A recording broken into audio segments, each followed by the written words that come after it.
నమస్తే, welcome to four sides TV special discussion. నేను విజయ్. ఆంధ్రప్రదేశ్లో మెడికల్ కాలేజీల ప్రైవేటైజేషన్ ప్రస్తుతం ఈ అంశానికి సంబంధించి అధికార పార్టీకి అదేవిధంగా వైఎస్ఆర్సీపీ పార్టీకి ఈ రెండు పార్టీల మధ్య తీవ్రమైనటువంటి విమర్శలు ప్రతి విమర్శలు కూడా వినిపిస్తున్నాయి. పీపీపీ అనే పద్ధతిలో వీటిని ప్రైవేటైజేషన్ చేసేందుకు ఆంధ్రప్రదేశ్ ప్రభుత్వం అయితే ఇప్పటికే కసరత్తు చేసింది. దీనికి సంబంధించి వైఎస్ జగన్మోహన్ రెడ్డి గత ప్రభుత్వంలో మేము దాదాపుగా 17 మెడికల్ కాలేజీలకు అనుమతులు తీసుకొచ్చాం, 5 మెడికల్ కాలేజీలు కంప్లీట్ చేశాం, వాటికి సంబంధించి సీట్లు కూడా ఇచ్చామని చెప్తున్నారు. అని మరోవైపు చంద్రబాబు ప్రభుత్వం ఏమో పబ్లిక్ ప్రైవేట్ పార్ట్నర్షిప్ పేరు మీదుగా మేము ఇప్పుడు మెడికల్ కాలేజీలన్నీ కూడా సరైన దిశలో ముందుకు తీసుకెళ్లేందుకు కొంతమంది ప్రైవేట్ వ్యక్తులతోటి కలిసి ముందుకు తీసుకెళ్తున్నాం, తద్వారా సరైనటువంటి మౌలిక వస్తువులు కావచ్చు, నాణ్యత కావచ్చు పెరుగుతుందని చెప్తున్నారు. కానీ జగన్మోహన్ రెడ్డి గారి వర్షన్ ఏమో చాలా క్లియర్గా ఉంది. ఎప్పుడైతే ప్రైవేట్ వ్యక్తుల చేతులు లేకపోతుందో అప్పుడు విపరీతమైనటువంటి ఫీజులు పెరిగిపోతాయి, ఆరోగ్యశ్రీ పథకం అక్కడ వర్తించదు, అంతేకాకుండా ఫీజు రియంబర్స్మెంట్కి సంబంధించి ఇబ్బందులు అవుతాయి.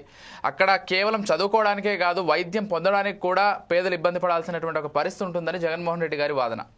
కానీ చంద్రబాబు ఏమో మొన్న ఏదైతే ఒక సభ పెట్టి ఆ సభలో మాట్లాడినప్పుడు అసలు జగన్మోహన్ రెడ్డికి మెడికల్ కాలేజీలు అంటే ఏంటో తెలుసా అంటూ ఆయన విమర్శలు చేశారు. తన హయాంలో 22 మెడికల్ కాలేజీలు వచ్చాయి, ఎయిమ్స్ వచ్చింది, ఇవన్నీ కూడా నిమ్స్ వచ్చాయి, ఇవన్నీ వచ్చాయంటూ కూడా చంద్రబాబు పేర్కొనడం జరిగింది.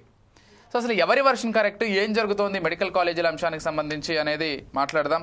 అండ్ మనతో పాటు మా చీఫ్ అడ్వైజర్ సుధాకర్ శర్మ గారు సిద్ధంగా ఉన్నారు. అండ్ వారితో పాటుగా వైఎస్ఆర్సీపీ నుంచి నాయకులు వెంకటరెడ్డి గారు కూడా సిద్ధంగా ఉన్నారు. ముందుగా వెంకటరెడ్డి గారితో మాట్లాడదాం, ఏం జరుగుతోంది ఏంటో తెలుసుకునే ప్రయత్నం చేద్దాం. వెంకటరెడ్డి గారు నమస్తే అండి.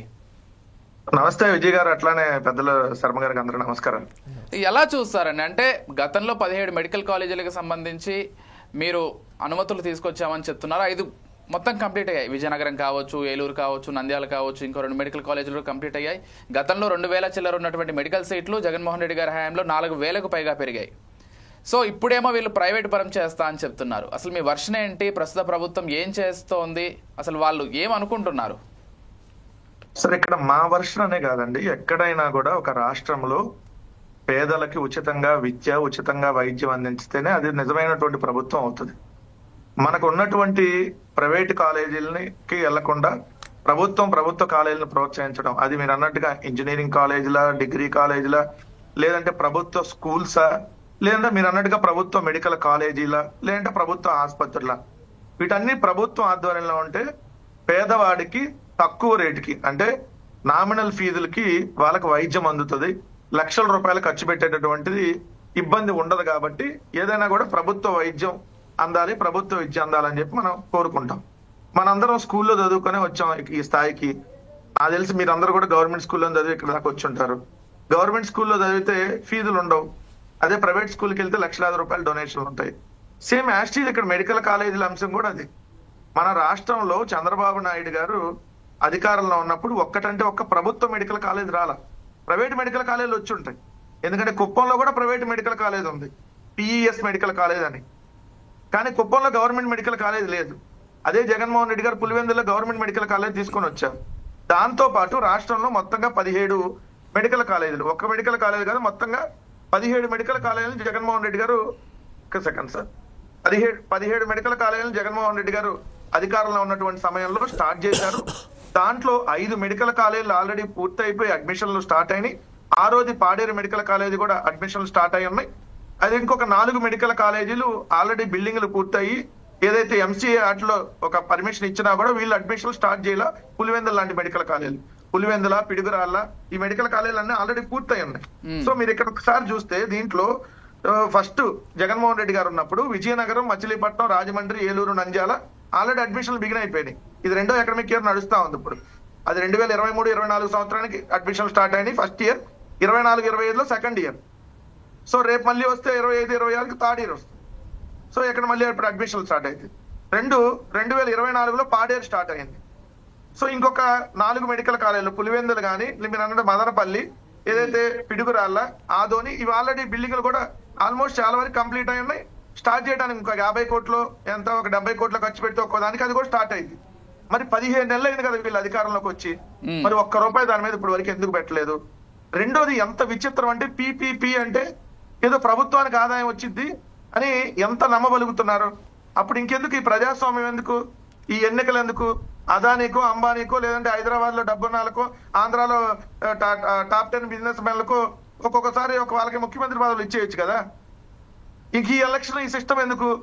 ప్రైవేట్ అని చెప్పి రోజు అంటా ఉంటే చంద్రబాబు నాయుడు గారు వాళ్ళ తెలుగుదేశం పార్టీ ట్వీట్లు పెడుతుంటే అసలు వాళ్ళని అదే నవ్వాలో వాళ్ళని చూసి ఏందా ఇంత దిగజారిపోయారని అనిపిస్తుంది. ఎందుకంటే జగన్మోహన్ రెడ్డి గారు తీసుకొచ్చిన మెడికల్ కాలేజీలో స్టార్టింగ్ లో ఎప్పుడైనా పునాదులు వేసి ఉంటాయి కదా సార్, ఫస్ట్ ఆ ఫోటోలు పెట్టి ఇంతకంటే చిల్లర బతుకులు ఇంకోటి ఉంటుందా అనేటట్టుగా అదేదో సినిమాలో ఉంటుంది, ఎంతకంటే దిగదారులు ప్రతిసారి మీ బతుకులు దిగదారిపోతానే ఉంటాయని. సేమ్ ఇప్పుడు తెలుగుదేశం వాళ్ళు చూస్తే ఎవరిది ఫేక్ బతుకులు అనేది అర్థం అవుతుంది కదా. రెండోది చంద్రబాబు నాయుడు గారు మెడికల్ కాలేజీలో ఏదో తెచ్చానని చెప్పుకుంటున్నాడు. నేను ఇయర్ వైజ్ చదువుతాను సార్. ఆంధ్రప్రదేశ్ రాష్ట్రంలో మొట్టమొదటి ప్రభుత్వ medical college 1923 Andhra medical college, తర్వాత 1946 Guntur medical college, 1957 Kurnool medical college, Rangaraya medical college Kakinada 1958, SV medical college Tirupati 1960, government Siddhartha medical college Vijayawada 1980. అలానే రాజశేఖర రెడ్డి గారు ఉన్నప్పుడు కడప రిమ్స్, శ్రీకాకుళం రిమ్స్, ఏదైతే ఒంగోలు రిమ్స్, తర్వాత ఉమ్మడి ఆంధ్రప్రదేశ్ లోనే కాంగ్రెస్ గవర్నమెంట్ ఉన్నప్పుడు 2014లో Nellore ACSR government medical college. ఇంకేందండి చంద్రబాబు నాయుడు గారు తెచ్చిన మెడికల్ కాలేజ్ ఒకటి చెప్పమనండి. ప్రైవేట్ మెడికల్ కాలేజ్ ఈయన తెచ్చేది ఏంది? నారాయణ వాళ్ళు, చైతన్య వాళ్ళు, డబ్బులు ఉన్నాళ్ళు. ఆ పక్కన హైదరాబాద్ లో అయితే మల్లారెడ్డి లాంటి 2-3 కట్టుకున్నారు. దీనికే చంద్రబాబు నాయుడు గారికి క్రెడిట్ ఎట్ట వస్తుంది? ప్రభుత్వ మెడికల్ కాలేజ్ ఒక్కటే కాదు సార్, ఇక్కడ మనం గమనించాల్సింది ప్రభుత్వ ఆసుపత్రి కూడా ప్రైవేటీకరణ అవుతుంది. అంటే జిల్లాకి మొత్తానికి పెద్ద దిక్కుగా ఉండేటటువంటి ధర్మాసుపత్రి, పెద్ద ఆసుపత్రి అని మనం అందరం ఎలా చెప్పుకుంటామో, పేదవాడు అక్కడికి వెళ్తే అతను వైద్యం అందిద్ది ఉచితంగా అని ఏదైతే మనం అనుకునేటటువంటి ధర్మాసుపత్రులు కూడా 10 ప్రైవేటీకరణకి వెళ్ళిపోతా ఉన్నాయి. అది కూడా ఎంత దారుణం అంటే ఒక్కొక్క మెడికల్ కాలేజ్ సంవత్సరానికి 5,000 రూపాయలు రెంట్కి ఇచ్చేస్తున్నారు. కేవలం 5,000 రూపాయలు, ఎకరం 100 రూపాయలు. ఒక్కొక్క మెడికల్ కాలేజ్కి 50 ఎకరాల ల్యాండ్ ఉంది అక్కడ. అంటే 50 ఎకరాలు అంటే 5,000 రూపాయలు సంవత్సరానికి. ప్రభుత్వానికి ఎక్కడి నుంచి ఆదాయం వస్తుంది? జగన్మోహన్ రెడ్డి గారు ప్రభుత్వం కూడా నష్టపోకూడదని చెప్పి కొన్ని సీట్లని ఏదైతే సెల్ఫ్ ఫైనాన్స్ సీట్లని పెట్టి దాని ద్వారానే అక్కడ హాస్పిటల్ కాలేజీ డెవలప్ అయ్యే విధంగా పేదవాడికి కొన్ని సీట్లు, అలానే కొంచెం డబ్బులుండి కొనుక్కోగలిగిన వాళ్ళకి కొన్ని సీట్లు పెడితే అక్కడ హాస్పిటల్ మెడికల్ కాలేజ్ డెవలప్మెంట్ అవుతుంది అనేటటువంటి ఉద్దేశంతో తీసుకొని వస్తే దీన్ని మొత్తాన్ని తీసుకెళ్ళి ప్రైవేట్ పరం చేస్తామని చెప్పి ఈ రోజు చెప్తున్నారంటే ఇంతకంటే దుర్మార్గమైనటువంటి చర్య ఇంకొకటి ఉండదు. ఒక మెడికల్ కాలేజీలే కాదండి, ఈ రోజు మొత్తం చంద్రబాబు నాయుడు గారు చూస్తే మొత్తం 12 సంస్థలు, ఇప్పుడు మీరు చూస్తే 12 సంస్థలు మొత్తం ప్రైవేటీకరణ. ఇప్పుడు విశాఖపట్నం స్టీల్ ప్లాంట్ 34 విభాగాలు ఆల్రెడీ ప్రైవేటీకరణకు నోటిఫికేషన్ వచ్చింది. పార్ట్లుగా ప్రైవేటీకరణ చేస్తా ఉన్నారు. రోడ్డులను ప్రైవేట్ వాళ్ళకి అప్పచెబుతా ఉన్నారు. ఏపీ ఫైబర్ నెట్ ప్రైవేటీకరణ అవుతుంది. దేవాదాయ శాఖ భూములను అనేక చోట్ల ప్రైవేట్ వాళ్ళకి ఇచ్చేశారు. ఏపీ వక్ భూములు ప్రైవేట్ వాళ్ళకి ఇచ్చారు. AP tourism hotels and resorts 22 hotel resorts private వాళ్ళకి ఇచ్చేస్తున్నారు. ఆరోగ్యశ్రీ ఆల్రెడీ ప్రైవేటీకరణ. పోర్టుల్ని, ఫిషింగ్ హార్బర్ని ఇంటి ప్రైవేటీకరణ చేయడానికి నిర్ణయం తీసుకున్నారు. 100 కోట్ల విలువైన భూముల్ని ఉర్సాగాలకి 99 పైసలకు అమ్మేస్తున్నారు.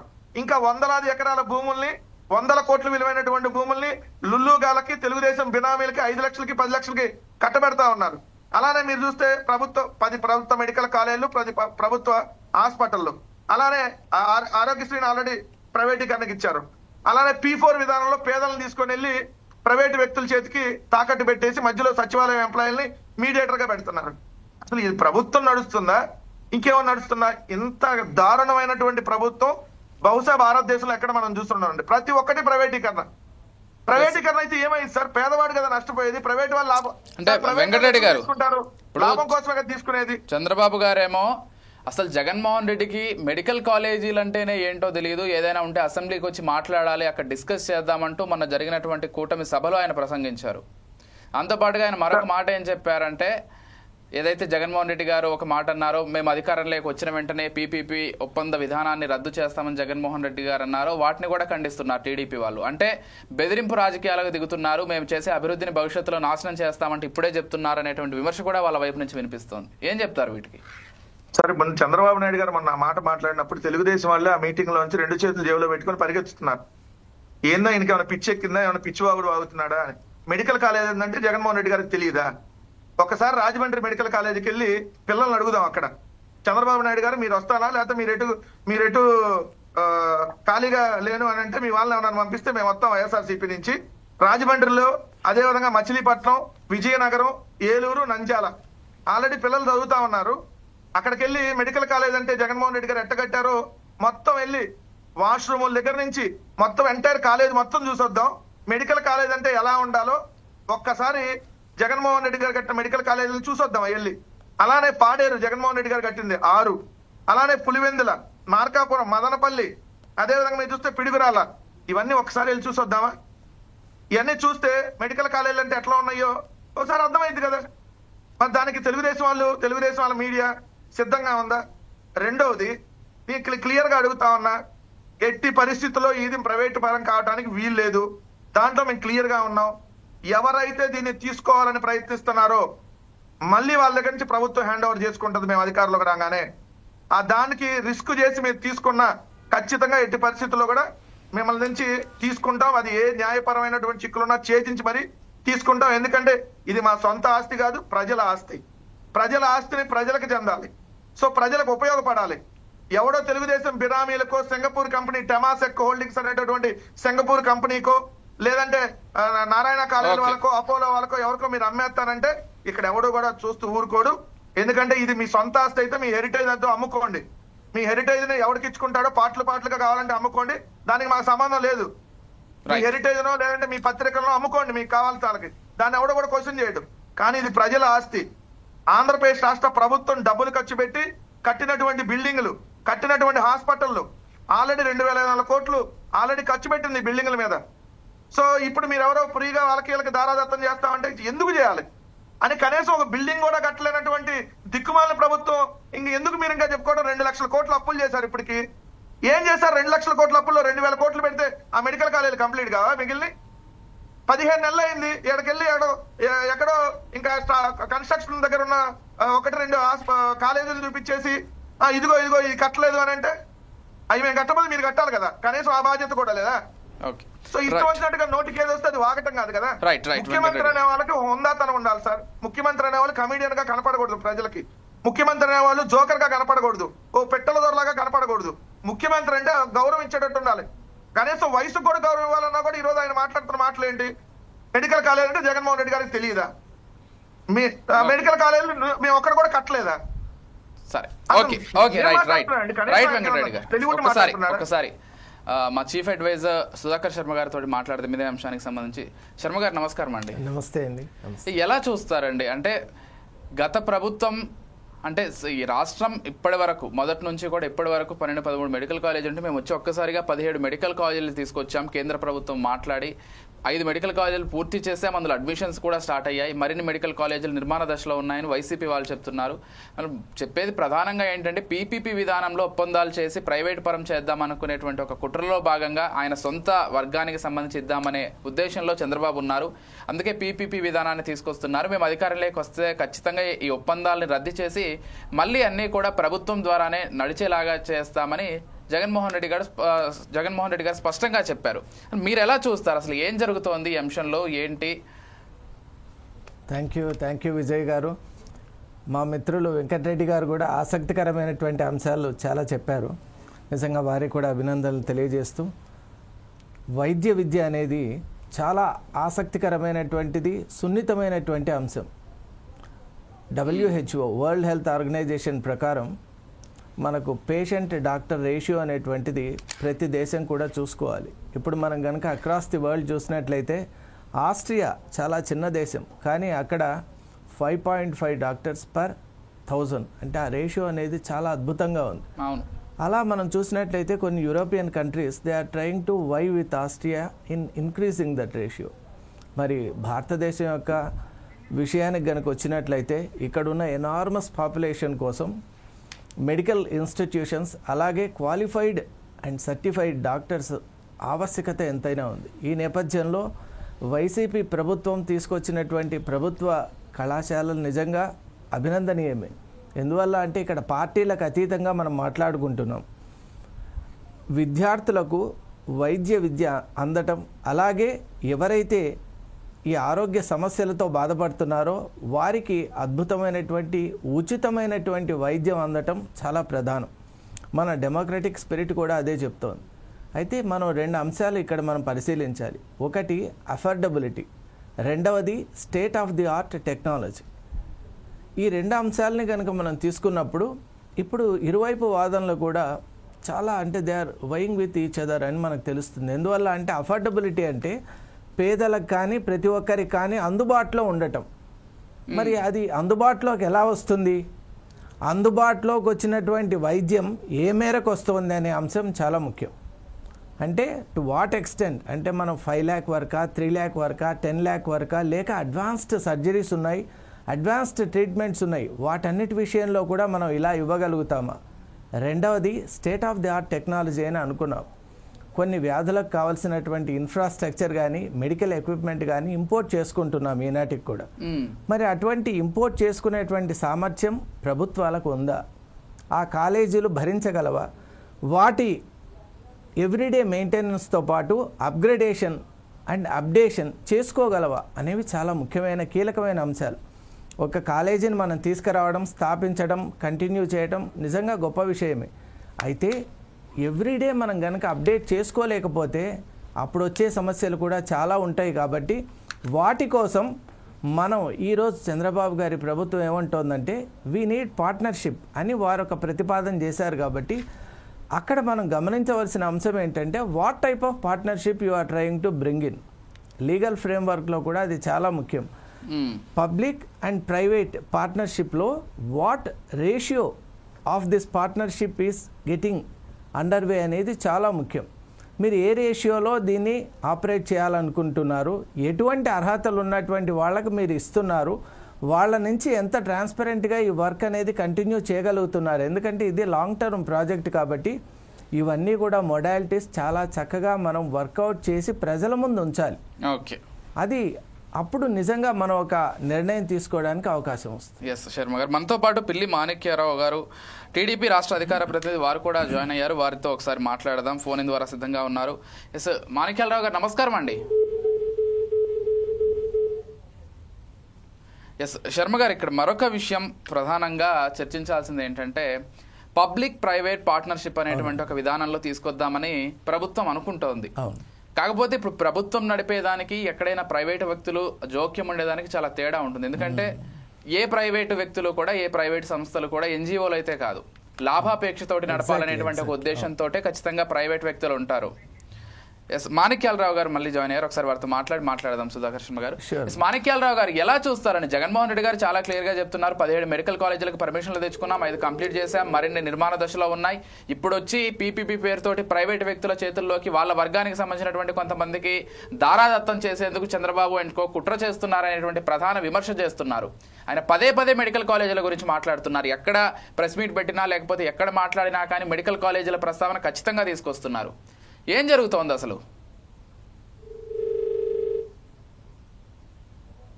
మాణిక్యాలరావు గారు,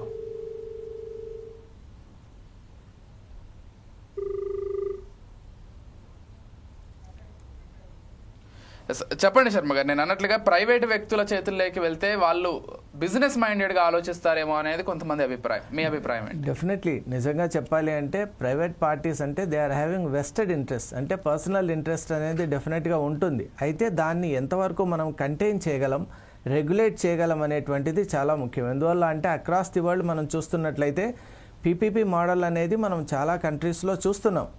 ఒక అతిపెద్ద మెడికల్ ఇన్స్టిట్యూషన్ నిర్మాణం చేయాలన్నా, even international institute of theoretical physics Trieste ఇటలీలో ఉన్నది కూడా పీపీపీ మోడల్లో ఉంది. అంటే we're not trying to enforce that PPP is sound and safe అని. పీపీపీ ఎప్పుడు సక్సెస్ అవుతుంది అంటే మనం విధించుకున్నటువంటి మొడాలిటీస్, మనం ఇచ్చినటువంటి నామ్స్, అలాగే మన రెగ్యులేషన్ ఆ ప్రైవేట్ పార్టీపై ఎంతవరకు ఉంటుంది అనే విషయాన్ని మనం ఒక లీగల్ ఫ్రేమ్వర్క్లో కనుక చక్కగా పోర్ట్రే చేయగలిగితే అప్పుడు పీపీపీ మోడల్ అనేది మనం ముందుకు తీసుకొని వెళ్ళొచ్చు. కానీ if that is not done then it could lead to some type of trouble అని మనం అనుకోవచ్చు. ఎస్ మాణిక్యాలరావు గారు, నమస్తే అండి. మాణిక్యాలరావు గారు వినిపిస్తుందా? వినిపిస్తుందండి. నమస్తే అండి. ఎలా చూస్తారండి? జగన్మోహన్ రెడ్డి గారు ఇన్ని విమర్శలు చేస్తున్నారు, మీరు ప్రైవేటైజేషన్ చేసేస్తున్నారు, మొత్తం మెడికల్ వ్యవస్థనే అంటూ ఆయన పదే చెప్తున్నారు. ఏం చెప్తారు? జగన్మోహన్ రెడ్డి మాటలు నమ్మేవాడు కానీ వినేవాడు కానీ లేడు. ఆయన ప్రైవేటైజేషన్ కట్టేటట్టయితే ఎందుకు కట్టలేకపోయాడు? దాదాపు 17 కాలేజీలు కట్టలేకపోయాడు. కట్టలేనటువంటి కాలేజీల్ని, కనీసం పునాదులు కూడా వేయలేనటువంటి కాలేజీల్ని ఇట్లా పైకెత్తి తలెత్తి ఎవడైనా చూసి ఆహా ఇట్లా కట్టారా అని అంటారంట. అసలు ఆలు లేదు సూలు లేదు. అక్కడ 5 కాలేజీలు 39% అంత అయినట్టుంది. ఒక 3 కాలేజీలు 40% లోపలికి, మిగతా అన్ని భూమి ఇచ్చిన స్థితిలో లేకపోతే పునాదులు ఎత్తిన స్థితిలో ఉన్నాయి. ఈ పునాదుల్లో ఉన్న స్థితిలో ఉన్న వాటిని చూసి వాటి వైపున ఆహా అని చెప్పేసి అంటారంట. ఎందుకు కట్టలేకపోయాడు? ముందు ఎవరు తీసుకొచ్చినా గవర్నమెంట్ ప్రోగ్రామ్ కాబట్టి ఆ రోజు సెంట్రల్ గవర్నమెంట్ ఇచ్చింది 17 కాలేజీలు. చాలా మంచిది. 17 కాలేజీలు రావడం వల్ల ఇక్కడ వైద్య విద్యని మనకు పేద ప్రజలకు అందించడానికి అవకాశం ఉంది. వాటిని పూర్తి చేయాలి. అయితే జనరల్ గా ప్రైవేట్ కాలేజీలు ఉంటాయి, గవర్నమెంట్ కాలేజీలు ఉంటాయి. ఇప్పుడు మనం చేసే ఈ P4 మోడల్ అక్కడ లాభాపేక్ష లేనటువంటి ఏదైతే ట్రస్టులు ఉన్నాయో ఆ ట్రస్టులకి ఇచ్చి వాటిని పూర్తి చేసి విద్యార్థులకి అందించాలని చూస్తున్నాం. దాన్ని అప్రిషియేట్ చేయాలి. చేత కాకపోతే వదిలేయాలి. అంతేగాని ఊరికి అబద్ధాలతో మాట్లాడటం, అబద్ధపు ప్రచారాలు చేయటం, చేతగా నాటిని గొప్పగా చెప్పుకోండి. షాజహాన్ కూడా చెప్పుకున్నాడు, అమ్మ నా తాజ్మహల్ చూసి ఎంత బ్రహ్మాండంగా కట్టారని ఆయన కూడా అన్నారు. చంద్రబాబు నాయుడు గారు హైటెక్ సిటీ కట్టాడు, సైబరాబాద్ నిర్మించాడు, ఆయన కూడా అనలా. ఈయన ఏదో మొత్తం ప్రపంచాన్ని కట్టేసినట్టు చెబుతున్నాడు. 2 కాలేజీలకి ఒక 40% పనిచేసి. మీరు కంప్లీట్ చేయొచ్చు కదా. ఇప్పుడు ప్రభుత్వం స్టార్ట్ చేసింది, మాణిక్యాలరావు గారు ప్రభుత్వం స్టార్ట్ చేసింది. అది ఐదర్ జగన్మోహన్ రెడ్డి గారు కావచ్చు, గతంలో చంద్రబాబు గారు కావచ్చు. ప్రభుత్వం, రాష్ట్ర ప్రభుత్వం మెడికల్ కాలేజీని ప్రారంభించింది. కేంద్ర ప్రభుత్వం అనుమతి ఇచ్చింది. కొంత వాళ్ళు కూడా నిధులిచ్చే ప్రయత్నం చేశారో లేదో నాకు పూర్తిగా విషయం తెలియదు. కానీ ఏదేమైనప్పటికీ ప్రభుత్వం స్టార్ట్ చేసినవి ప్రభుత్వమే కంప్లీట్ చేయొచ్చు కదా. వారు 40% కంప్లీట్ చేస్తే మీరు మిగిలినటువంటి 60% కంప్లీట్ చేసి పేదలకి ఉచిత వైద్యం, ఉచిత విద్య ఇవ్వడంలో తప్పేముంది? నేను మీరు అడిగిన దానికి 100% మీరు అడిగింది కరెక్ట్. నేను జవాబు కూడా చెబుతా. ప్రభుత్వమే కదా స్టార్ట్ చేసింది అమరావతిని. ఎందుకు ఆపాడు? 3 పెడతామని ఎందుకు అన్నారు? 30 పెడతామని ఎందుకు అన్నారు? లేకపోతే అది సమాధులని, పందులు తిరిగేదని ఎందుకు అన్నారు? మేము అట్టానం. మేము వాటిని పూర్తి చేస్తాం. పూర్తి చేసేటానికి మేము ఒక మోడ్ని ఎంచుకున్నాం. ప్రభుత్వం సాధ్యాలు చూసి ఎవరైతే డబ్బులు పెట్టగలిగినటువంటి వాళ్ళు ట్రస్టీలు ఉన్నారో వాళ్ళని తీసుకొచ్చి పూర్తి చేయాలని చూస్తున్నాం. జగన్మోహన్ రెడ్డి ఎందుకు పూర్తి చేయలేదు? ఆ రోజు అమరావతి ఏం కట్టలేదు అని చెప్పేసి ప్రచారం చేశారు కదా. మేము ఆ రోజు సెక్రటేరియట్ కట్టాము, అసెంబ్లీ కట్టాము, గవర్నమెంటే కట్టింది. దట్ మీన్స్ మేము అంటే అట్లాగే ఎయిమ్స్ తీసుకొచ్చాము, హైకోర్టు కట్టాము, లేకపోతే డీజీపీ భవనాలు కట్టాము. ఇవన్నీ కట్టినా కూడా ఏమి కట్టలేదు, ఇది సాధ్యపడదు అని చెప్పేసి మాట్లాడిన మనుషులు ఈ రోజు మేము బ్రహ్మాండంగా కడుతున్నాం, ఇది 5 ఏళ్ళు అవుతా ఉంటది, ఎప్పుడు దాకా కట్టుకోవచ్చు అని ఎందుకు మాట్లాడుతున్నారు అంటున్నాను నేను. జగన్మోహన్ రెడ్డి ఇప్పుడు ఇంత దీని మీద ఎందుకు ఒక ప్రెస్ మీట్ పెట్టి ఇన్ని అబద్ధాలు చెప్పుకోవాల్సిన పని ఏంటి? మేమేమి ఆయన అమరావతి కట్టను, పనికి రాదు అని అన్నట్టుగా మేము ఎక్కడ అన్నామా? అంటే ఆయన అనుకున్న మోడ్లో మీరు అన్నట్టు ఎంత కట్టారో మాకు తెలియదు అన్నారు. దాదాపు 8,500 కోట్ల రూపాయలు దానికి కేటాయిస్తే దాంట్లో 75% సెంట్రల్ గవర్నమెంట్ ఇచ్చింది నాబార్డు నిధులు. ఆ నాబార్డు నిధులు మొత్తం 75% అన్నిటికీ పెట్టకుండా ఒక పులివెందులు ఒక్కటే 41% పూర్తి చేశాడు. మిగతా అన్ని కూడా ఎందుకున్నాయి? ఒక్కొక్క కాలేజీకి వచ్చేసి దాదాపు 350 నుంచి 360 కోట్లు అవుతుంది. ఆయన మొత్తం ఖర్చు పెట్టింది 150-160 కోట్లు. 160 కోట్లు పెట్టినోడు ఏదో మొత్తం కడుతున్నాను నేను తెచ్చానని చెప్తాడు ఏంటి? నాకు అర్థం కాదు. కాబట్టి జగన్మోహన్ రెడ్డి ప్రజాహితమైనటువంటి సలహాలు ఇవ్వటం కానీ, లేకపోతే ప్రజల గురించి ఆలోచించడం కానీ, రాష్ట్రం గురించి ఆలోచించడం కానీ ఆ రోజు చేయలేదు, ఈ రోజు చేయలేదు. కానీ ఒకటి చెప్తున్నారు, విన్నారా మీరు? మేము అధికారంలోకి వస్తే డెఫినెట్ గా ఈ పీపీపీ ఒప్పందాల ద్వారా ఏవైతే కాలేజీలు ఒప్పందాలు చేసుకున్నారో అవన్నీ రద్దు చేసి మళ్ళీ ప్రభుత్వం ద్వారా నడిపిస్తామని క్లియర్ గా చెప్పారు ఆయన. ఇప్పుడు ఆయన ఎంత ఓపెన్ గా చెప్పిన తర్వాత వినండి, ప్రభుత్వం ద్వారా జరిపిస్తానని ఎక్కడా అనలేదు. ఆయన ఎవడన్నా కాంట్రాక్టర్లు కనుక వస్తే మొత్తం పీకి పడేస్తా ఉన్నాడు. ఈయనకి జాతర అయింది అదే కదా, ఈయన జాగిరా పీకి పడేస్తానికి ఈయన జాగిరా. అమరావతి పీకి పడేస్తాడన్నాడు, పీకేశాడా? ఆయన జాగిరా? చట్టాలు లేవా? రాజ్యాంగం లేదా? ఇక్కడ వ్యవస్థలు లేవా? పీకేశాడా? పోలవరాన్ని నాశనం చేసే ప్రయత్నం చేశాడు. ఇప్పుడు మేము వచ్చిన తర్వాత ఆపగలిగారు వాళ్ళు? మేము చేస్తా ఉన్నాం కదా. ఆ రోజు నిజంగానే రోడ్లు మొత్తం నాశనం చేశాడు, అమరావతిని నాశనం చేశాడు, పోలవరాన్ని నాశనం చేశాడు, ప్రజల్ని నాశనం చేశాడు, విధ్వంసం చేశాడు. ఇప్పుడు కూడా వాళ్ళు వస్తే ఊరుకోము, వాళ్ళంతు తేలుస్తాము, వాళ్ళని చంపుతాము, రఫాలాడిస్తాము అంటే ఎక్కడికి వస్తాడు? ప్రజలు 151 సీట్లు ఇచ్చారు ఆ రోజు. ఎంత బ్రహ్మాండంగా చేయాలి ప్రజాహితమైనటువంటి పరిపాలన. ఈ రోజు 11 సీట్లు పరిమితం చేశారు. ఎందుకు? నువ్వు చేసినటువంటి చేష్టలు నచ్చక. ఆ రోజు PPL మొత్తాన్ని రద్దు చేసావు. ఎన్నో విధ్వంసకరమైనటువంటి first meeting demolish the building అని చెప్పేసి మాట్లాడాడు. ఏది ప్రజావేదికలో కూర్చొని డిమాలిష్ చేయడానికి. ఎందుకు డిమాలిష్ చేయడానికి? నీకేం హక్కు ఉంది? అది ప్రభుత్వం హత్య అన్నావు కదా. ఈ రోజు మేమన్నా మెడికల్ కాలేజీ మొత్తం డిమాలిష్ చేస్తామని మాట్లాడామా?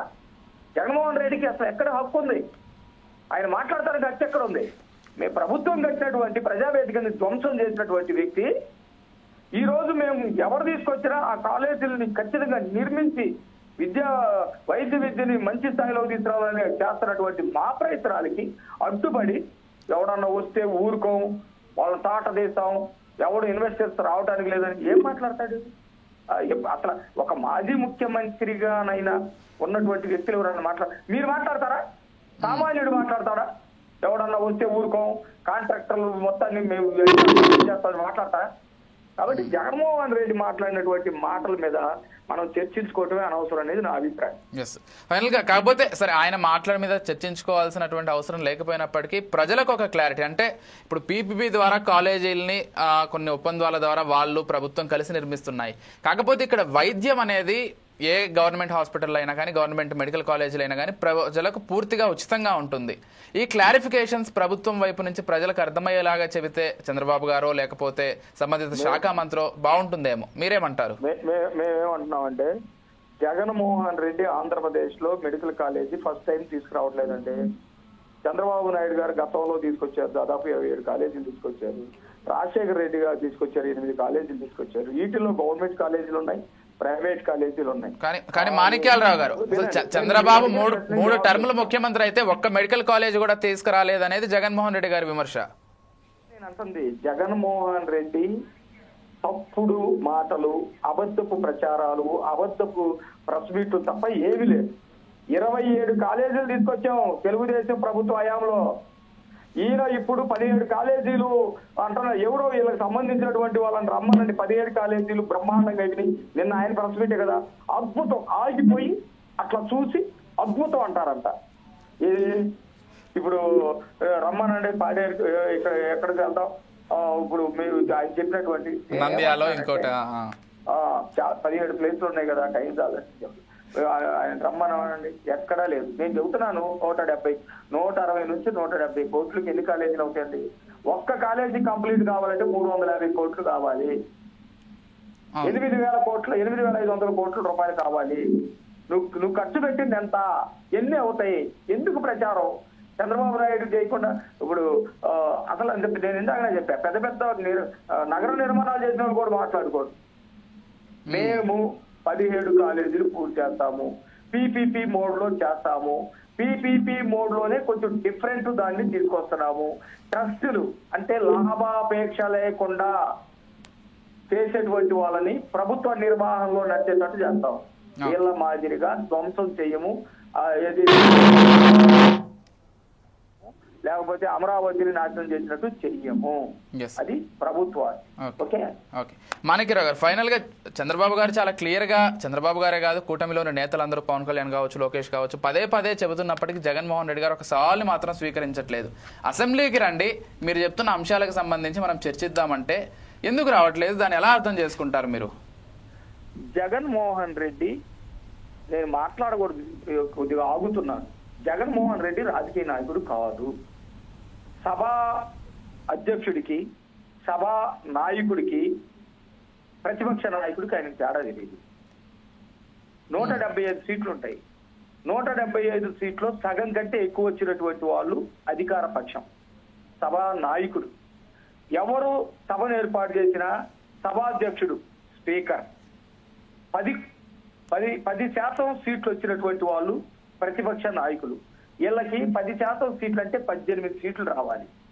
వీళ్ళకి వచ్చింది 11 సీట్లు వచ్చినటువంటి వాళ్ళకి రాజ్యాంగం వీళ్ళకి ప్రతిపక్ష హోదా ఇవ్వలేదు.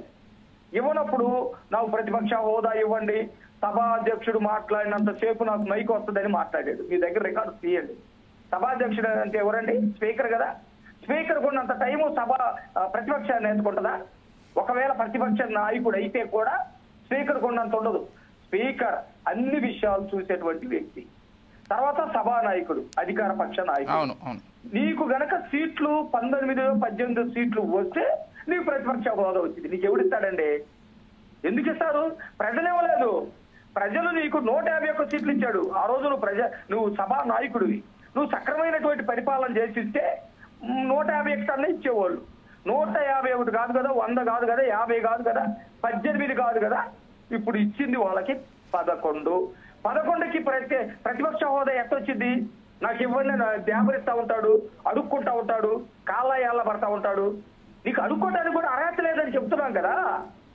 మేము ఇచ్చేది కాదు, ప్రజలు ఇచ్చేది. నువ్వు నిన్ను ఎమ్మెల్యేగా గెలిపించాడు కదా. ఒక ఎమ్మెల్యేకి ఎంత టైం వస్తుంది? ఆ టైం తీసుకోండి. 11 మంది ఎమ్మెల్యేలకి ఎంత టైం వస్తుంది? ఆ టైం తీసుకోండి. షార్ట్ చేసి మాట్లాడండి. సక్రమైనటువంటి సూచనలు, సలహాలు ఇవ్వండి. అది నాయకుడి లక్షణం. జగన్మోహన్ రెడ్డిని రాజకీయ నాయకుడు అని ఎవరు అన్నారు? రాజకీయ నాయకుడు అయితే సభాధ్యక్షుడికి, సభానాయకుడికి, ప్రతిపక్ష నాయకుడు కాని వాడికి తేడా తెలిసేది. రాజకీయ పార్టీలు దేశవ్యాప్తంగా బోల్డెన్ ఉంటాయండి.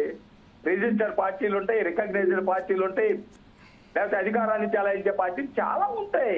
అవి తెలుసుకోకుండా పిచ్చి ప్రెస్ మీట్లు పెట్టి, పిచ్చోళ్ళు లాగా మాట్లాడి, 4 అబద్ధపు మాటలు మాట్లాడి, వాటి మీద జనం ఏమనుకుంటే నాకెందుకు, నవ్వుపోతురు కాదా నాకెందుకు అన్నట్టుగా వ్యవహరించేవాడిని నాయకుడు ఎట్ట అంటారండి?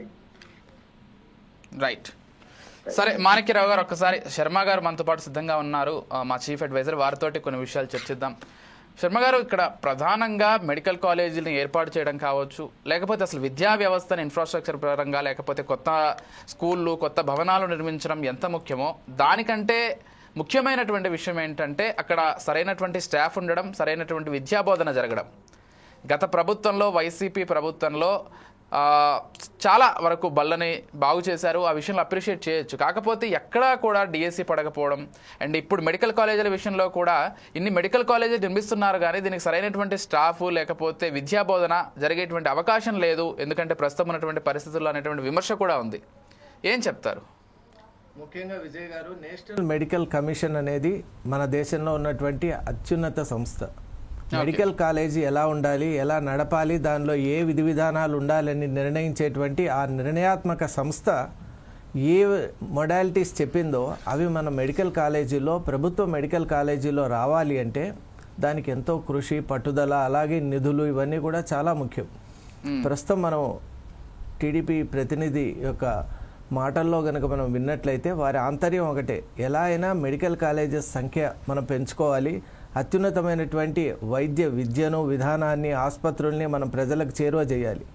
ఇది నిజంగా అభినందనీయమే. కానీ ఇక్కడ ఒక అంశం ఏమిటంటే, ఆరోగ్యశ్రీ లాంటి పథకాలు ఏవైతే ఉన్నాయో అవి నిజంగా ఇటువంటి ఆసుపత్రుల్లో ఎంత మేరకు అవి వర్తిస్తాయి,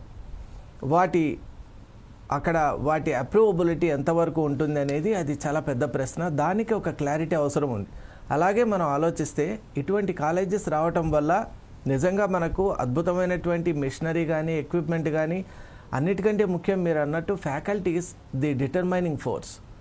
ఆ ఫ్యాక్టర్ కూడా, ఫ్యాకల్టీ చాలా ముఖ్యం. ఒక మంచి డాక్టర్ రావాలి అంటే అత్యుత్తమమైనటువంటి ఒక గ్రూప్ ఆఫ్ ప్రొఫెసర్స్ ఉండాలి. మరి క్వాలిఫైడ్ ప్రొఫెసర్స్ ఎలా ఉన్నారు?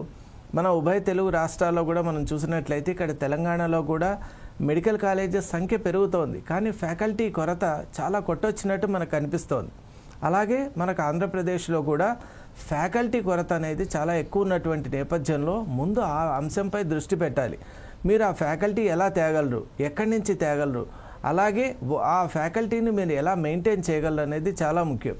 మరి ఇవన్నీ చూసినప్పుడు ఒక రకంగా ఎన్జిఓ బేస్డ్ ట్రస్ట్ ఏదైతే ఉందో, అటువంటి ట్రస్ట్ ఏదైతే లాభాపేక్ష లేకుండా పనిచేసేటువంటి ట్రస్ట్లకు కనుక అప్పగించినట్టయితే ఒక రకంగా మంచి నిర్ణయమే. దానివల్ల మనకి ఈ సమస్యలన్నీ కూడా చాలా వరకు తీరేటువంటి అవకాశం ఉంది. కానీ ఆ ప్రభుత్వ సంస్థలు, ప్రభుత్వ వ్యవస్థల్ని అవి ఎంతవరకు గౌరవిస్తాయి, అలాగే ప్రభుత్వానికి వాటిపై ఎంత రెగ్యులేటరీ కంట్రోల్ ఉంటుందనే అంశం మాత్రం ఎప్పుడూ ప్రశ్నార్థకంగా ఉండరాదు.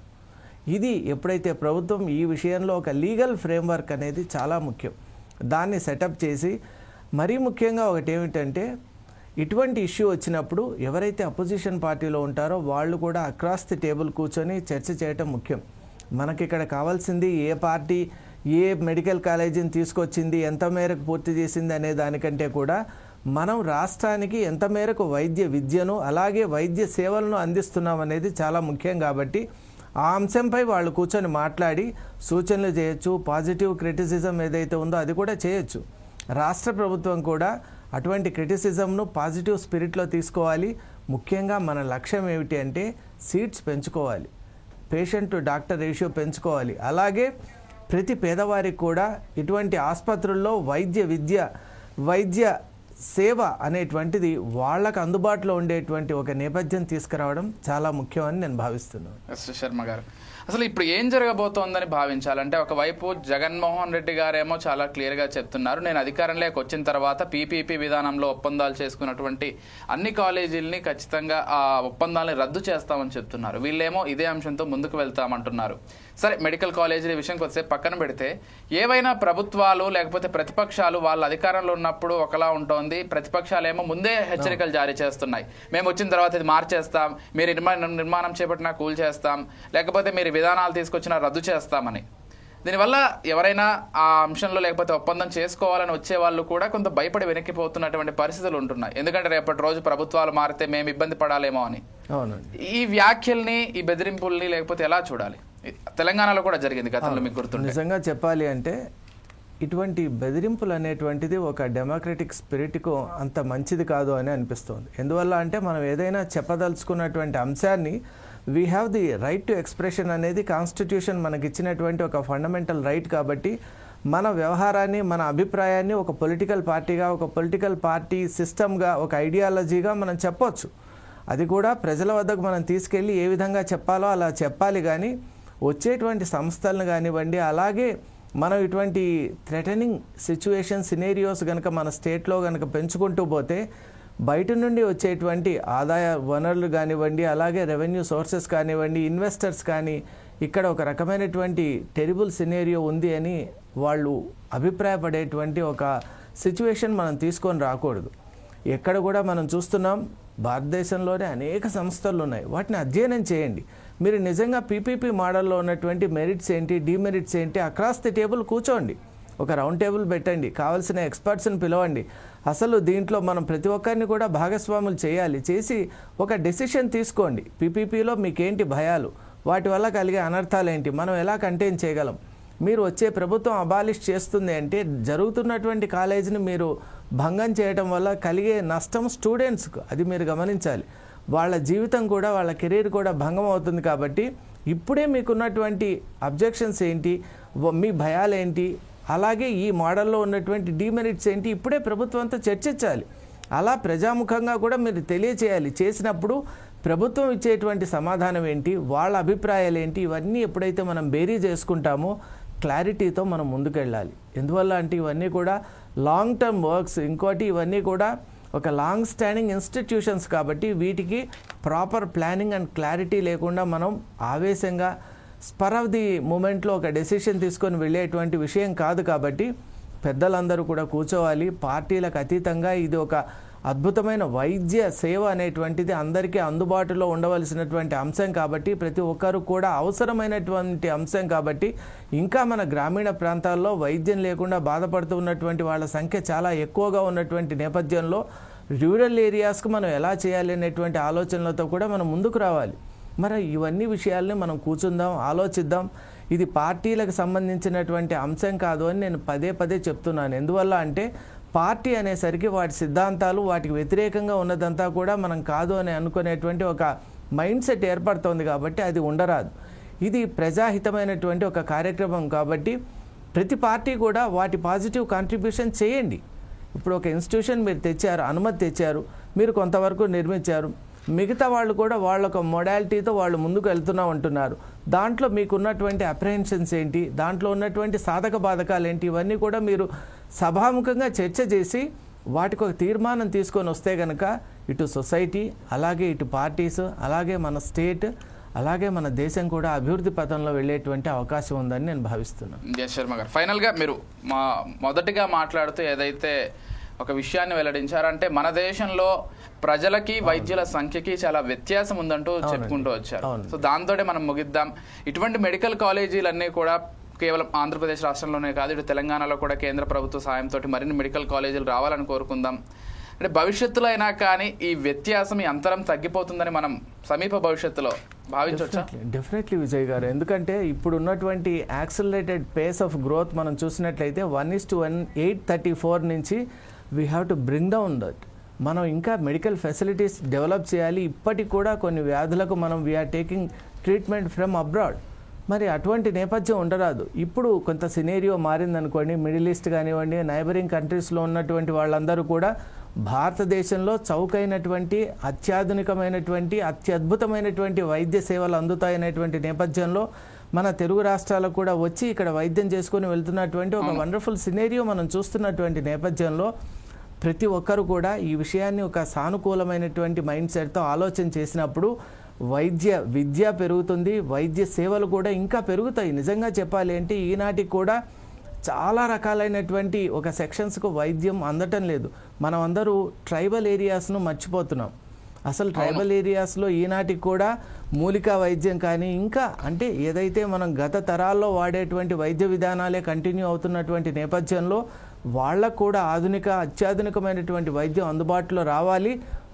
ప్రభుత్వం వారి వద్దకే వెళ్ళి అందించేటువంటి ఒక విధానాన్ని కూడా మనం రూపొందించుకోవాలి. కాబట్టి చాలా ఉంది ఇక్కడ. నేను చెప్పొచ్చేది ఏంటంటే ఇక్కడ మనం చేయవలసినటువంటి పని చాలా ఉన్నది. కాబట్టి పార్టీల పరంగా మనం విద్వేషాలు పెంచుకుంటూ పోవడం కంటే మనం పార్టీలకు అతీతంగా ఆలోచన చేసినప్పుడు ఒక సానుకూలమైనటువంటి వాతావరణంలో అందరూ కలిస్తేనే ఒక పెద్ద పని అవుతుంది. కాబట్టి అలాంటి ఒక పెద్ద హృదయంతో ముందుకు వెళ్దాం. వైద్యం అందరి కోసం ఉన్నటువంటి అంశం కాబట్టి మనం అందరూ కలిసి ముందుకు వెళ్ళాలని నేను అభ్యర్థిస్తున్నాను. Right, thank you so much Sudhakar Sharma గారు. అదేవిధంగా డిబేట్లో పార్టిసిపేట్ చేసినటువంటి వైసీపీ నుంచి వచ్చినటువంటి వెంకటరెడ్డి గారికి, అదేవిధంగా టీడీపీ నాయకులైనటువంటి మాణిక్యరావు గారికి థ్యాంక్ యూ సో మచ్ అండి. ఖచ్చితంగా మెడికల్ కాలేజీల విషయంలో పీపీపీ విధానంలోనే ముందుకు వెళ్తామని ఒకవైపు ప్రభుత్వం చాలా గట్టిగా చెబుతోంది. మరోవైపు వైసీపీ వాళ్ళేమో, లేకపోతే వైఎస్ జగన్మోహన్ రెడ్డి గారు మేము అధికారంలోకి వచ్చిన తర్వాత ఖచ్చితంగా ఈ విధానాన్ని రద్దు చేస్తాం, ఈ ఒప్పందాన్ని రద్దు చేస్తామని చెబుతున్నారు. కానీ రాష్ట్ర ప్రభుత్వాలు ఏవైనా కానీ, ఏమున్నప్పటికీ, పార్టీలు ఏమున్నప్పటికీ ప్రభుత్వం శాశ్వతం, ప్రజలు శాశ్వతం. కాబట్టి ప్రజలకు ఏది మంచి, ఏ విధంగా ముందుకు వెళ్తే బాగుంటుందనేది శాసనసభలో సరైనటువంటి చర్చ జరిగి అందరూ ఏకాభిప్రాయంతో ముందుకు వెళ్ళాలని కోరుకుందాం. ఈ 17 మెడికల్ కాలేజీలు ఏవైతే ఉన్నాయో ఇవన్నీ కూడా పూర్తయ్యి పేద వైద్య విద్యార్థులు ఆ మెడికల్ కాలేజీల్లో చదివి ఉత్తమమైనటువంటి డాక్టర్లుగా సమాజానికి సేవ చేయాలని కోరుకుందాం. మరిన్ని మెడికల్ కాలేజీలు కూడా రాష్ట్రానికి రావాలని కోరుకుందాం. ఇది ఇవాల్టి special discussion. Keep watching 4 Sides TV.